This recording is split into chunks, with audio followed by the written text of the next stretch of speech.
I'm Stuart Brawley. Welcome to the Backyard Studios, Altadena, California. It's our new location. Just moved from Northridge, California, and yeah, welcome.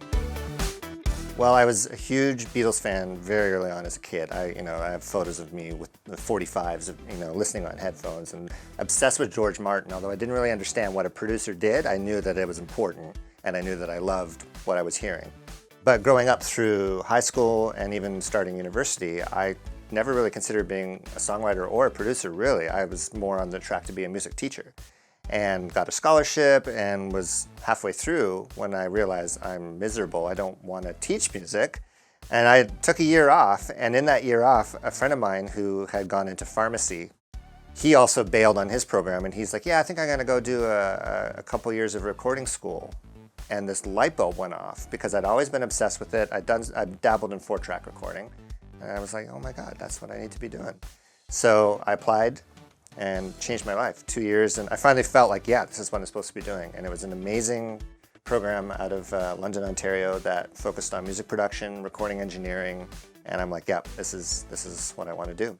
And then, yes, I started working in Toronto studios for about a year, but at the time, the US dollar was super strong, and a lot of the work wasn't albums, it was corporate stuff, TV movies of the week, Mars bar commercials, and I had a mentor, a Canadian engineer named Kevin Doyle, who said, you need to be in LA. He's crazy ears, like unbelievable. He taught me so much, even in that 1 or 2 years I was working with him in Toronto, just a fantastic mixer engineer. And he really got me paying attention to, I'm a producer and I love to arrange, and so I care sometimes more about the arrangement than the sound of it, but he really taught me how important it is to care about the sound and the process, and just, he's the kind of guy who'll show you a math equation. Like, here's why the attack on a compressor is so important, and da-da-da-da-da, and then the release, and then the standing waves, and da-da-da. Like, he was just like insanely smart about all that stuff, and it just opened my world to proper engineering.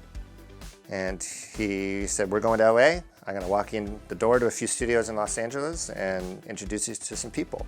So I brought my resume.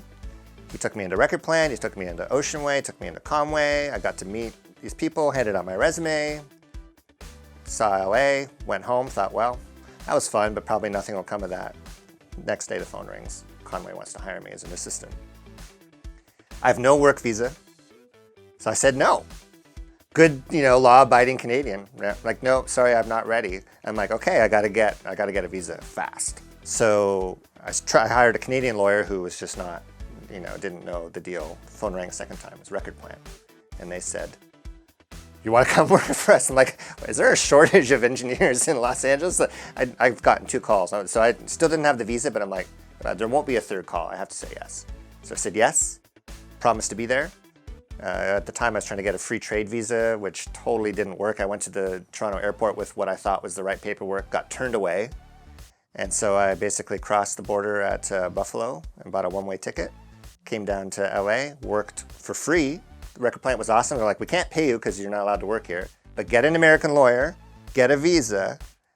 So I worked for free for 6 months and slept on my friend's couch and got an American lawyer, got a proper visa, and then Rose at the Record Plant, God bless her, paid me for 6 months back work after I got my visa. She's like, okay, here you go.